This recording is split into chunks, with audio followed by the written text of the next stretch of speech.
I'm joined now by candidate for the U.S. Senate in Michigan, Abdul El Sayed. Abdul, thanks so much for joining me. Brian, it's always a privilege, just not with news like this.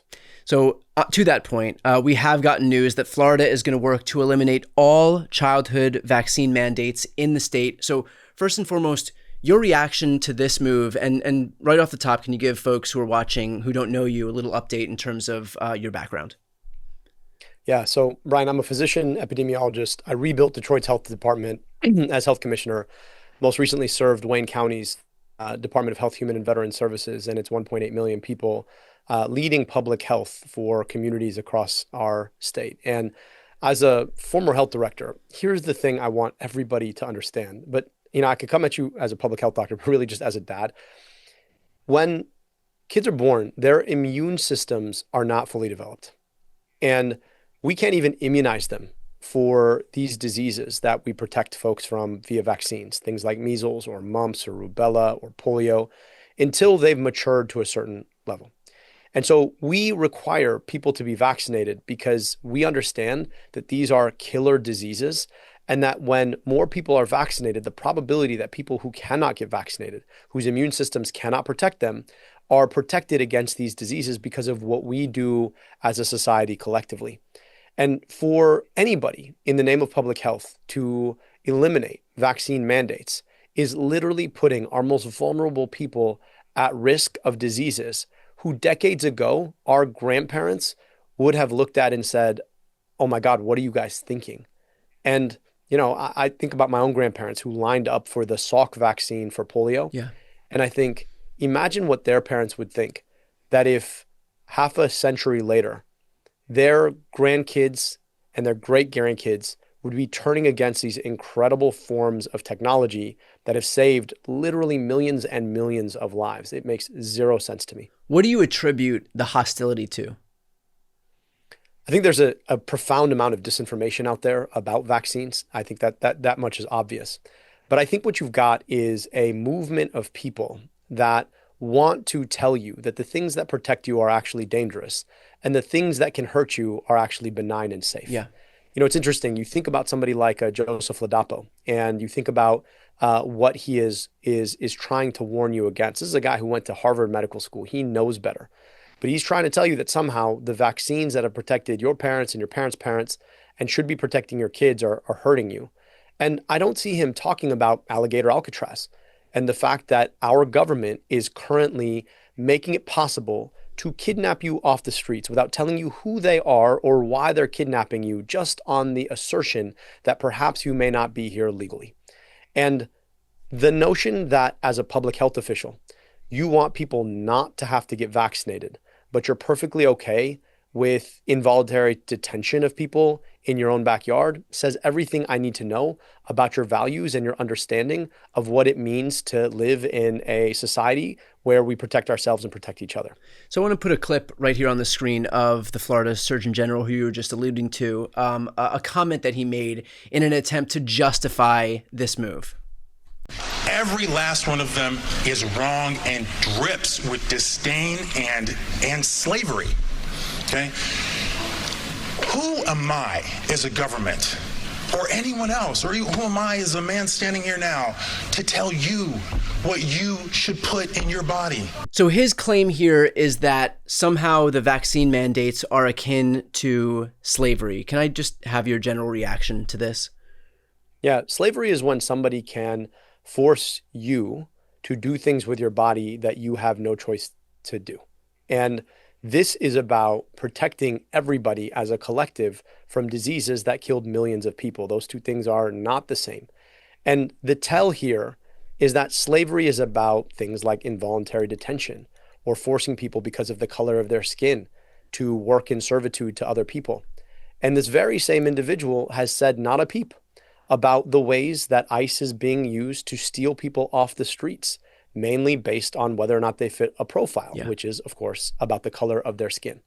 And so I find it not just disingenuous, but insulting to the memory of slavery, that you would compare vaccines that we developed as a society and that have protected millions upon millions of our children so that they could live out the length of their lives and have the full ownership of healthy bodies throughout the length of their lives. that you would compare that to slavery when you're failing to take on the way that government is now literally robbing people of the use of their own bodies as a function of whether or not they fit a profile and the color of their skin. It says all you need to know about what values are driving this. What do you say to folks in other states who may look at this and say, okay, well, at a bare minimum, at least this is just happening in Florida. And so, whether I live in Georgia, Mississippi, Alabama, or whether I live in New York, New Jersey, or California, I'm probably okay because look how far away this is. What would you say to those folks in light of the move that we're seeing in Florida right now? Look, I really wish that were true, but ideas, as the internet has shown us, also go viral. And what this does is it platforms a disinformation about quote unquote risk when it comes to vaccines that is furthering the kind of disinformation we saw really take hold during the pandemic, which is telling people that they should not vaccinate or that maybe they don't have to. And when that happens, more people all over the country choose not to vaccinate. And when that happens, we're creating space for the spread of viruses. You think about measles outbreaks, right? The idea that fewer people are going to get vaccinated in Florida increases the probability that you have measles outbreaks out of Florida. Now, we all know that viruses travel pretty quickly, particularly in the era of air travel. And now that you have folks across different communities who are listening to this disinformation and potentially making really hazardous choices, the probability that a measles outbreak in a place like Florida can then travel and infect susceptible people in your community and therefore expose your kids, that just went up. And so, unfortunately, infectious diseases teach us that we're all connected. And the thing that increases the probability that viruses go viral is the mis and disinformation that has gone viral, that has told folks that somehow the way to protect themselves is not to take vaccines that were developed specifically to protect people from these exact diseases. So you're obviously running for Senate in Michigan. How would you use your place in government if you're elected to push back against this kind of this whole new slew of disinformation as it relates to medicine and vaccines specifically? Yeah, this move in Florida comes on the heels of great destruction of the CDC that has been dealt at the hands of RFK Jr., a guy who literally you wouldn't want to have to partner with in science class because he's more likely to light his own hair on fire than actually achieve the goals of the experiment you're supposed to do. And the Trump administration writ large and the destruction of our public health agencies. That is a national security issue that we are not soon going to recover from. And so as a U.S. Senator, as the only U.S. Senator who would be a physician epidemiologist who served as the health commissioner in a local community, I recognize that A, we have to hold RFK Jr. accountable. I can't wait to haul his ass up and A, ask him how he got a brain worm, but B, ask him why the hell he thinks it's okay to put us all in great harm by devastating the public health infrastructure that has protected us in so many ways for so long. And then B, once we beat Donald Trump in 2028 in the MAGA movement, we're going to need leaders who have the understanding to be able to build what we need. And let's be clear, right? HHS hasn't been what it ought to be for a very long time. It hasn't been purpose fit. The answer isn't to destroy it and to try and lead according to some brainworm ideology instead of science. The answer is that it needed the kind of purposive reform that it deserves, that the American public deserves. And I think if there's any silver lining in this cloud, it's that we have an opportunity to build the kind of HHS, the kind of Food and Drug Administration, the kind of Centers for Disease Control and Prevention, the kind of National Institutes of Health that we as a country need for the 21st century. And I believe that my skill set puts me in a good position to be able to lead at the helm of doing that. Now, as a country, we have to decide that science has given us a lot of pretty great things. Like I get to talk to you from a room in Michigan and you're in a room in California. We get to talk in real time. That's because of science. And that's the same scientific process that delivered vaccines that teach our immune systems how to defeat measles or defeat polio the minute we might be exposed to that virus. It's the same scientific process. And so the other part of this here is just fundamental science literacy, right? And as someone who spent a lot of time in school, I think one of the big challenges we've had is that we have not really invested in the kind of science literacy that everybody should have as a function of graduating from high school in this country, graduating from sixth grade in this country. And clearly RFK Jr., that both missed him, but it shouldn't be missing our kids. And so investing in the kind of education children need and deserve I think that's part and parcel of building the kind of America where we understand the value of science rather than destroy scientific institutions. You'd mentioned that if you're in the U.S. Senate, you would be the only epidemiologist in the Senate. There is another physician in the Senate, and that's Bill Cassidy. And ironically enough, he voted to confirm RFK Jr. when he had the power, had he opted not to vote for him, to prevent our health and human services sector, the CDC, and all of the other agencies beneath it, from being under the leadership of RFK Jr. And so, in light of what we're seeing right now, how do you think of this physician and senator who opted to hand over control of the entire health and human services sector over to somebody like RFK Jr.? The last time I was at the U.S. Senate, I was invited to testify about medical debt erasure. And I got to meet Bill Cassidy. He's a smart guy, and he is a trained physician, and he knows better. And so when people know better and still make a bad decision, to me, it comes down to one thing, which is political cowardice.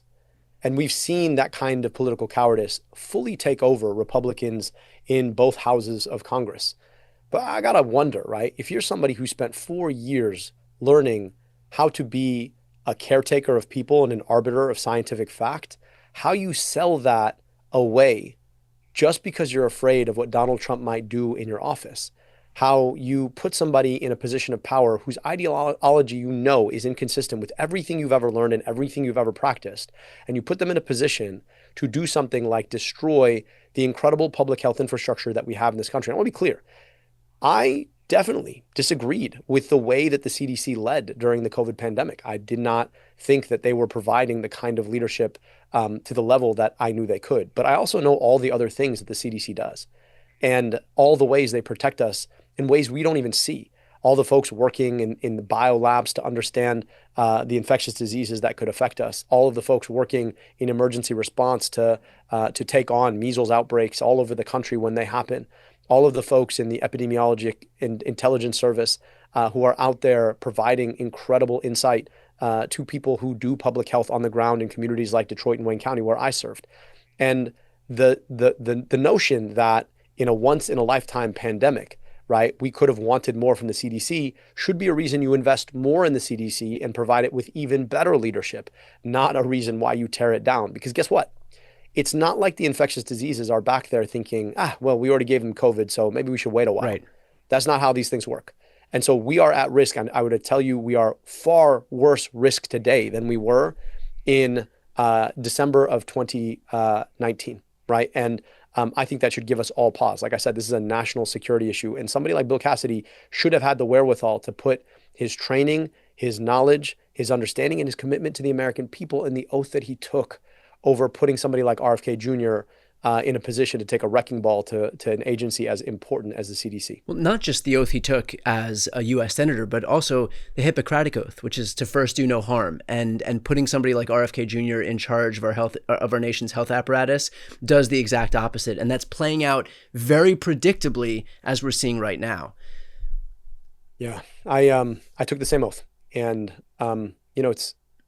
it's an amazing thing, right? Like, you expect a doctor to take that oath and take that oath seriously, certainly when they're seeing their patients.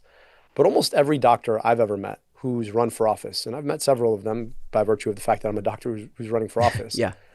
They see their political work as a logical extension. Yeah. We see our political work as a logical extension of the work that we do taking care of people in our communities.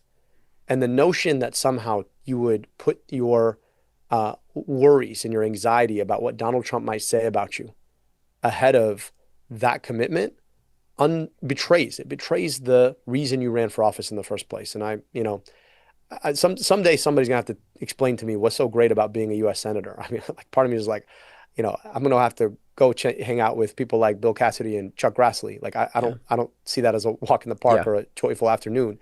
So, like, what's so important about keeping your seat that you're going to literally give up on the reason you took the seat in the first place, which is to protect the public's health, which is to invest in a better, more secure America?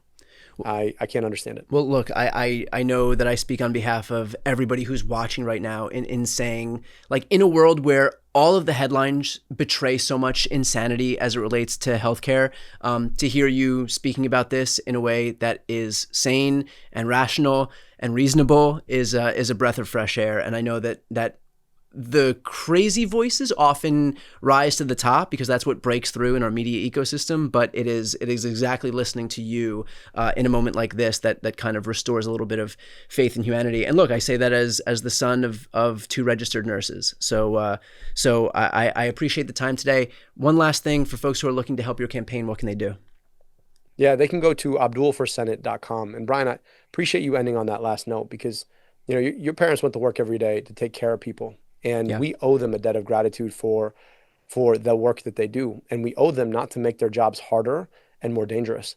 And I worry that that's the other side of it, is that we are making it harder to provide care when we create a world where people are more likely to get sick. And that's the reason I'm running, which is I would rather live in a world where when people get sick, they get the healthcare they need, but that we are doing the work to protect them from getting sick in the first place. And I think that's the thing that brings us to this work. And so I just really appreciate you creating a platform to have a sane and honest conversation about what this is and what the risks are. And I'm grateful always to get to join you in conversation. Well, thanks so much. Again, for those who are watching right now, if you'd like to donate, I'm going to put the link right here on the screen and also in the post description of this video.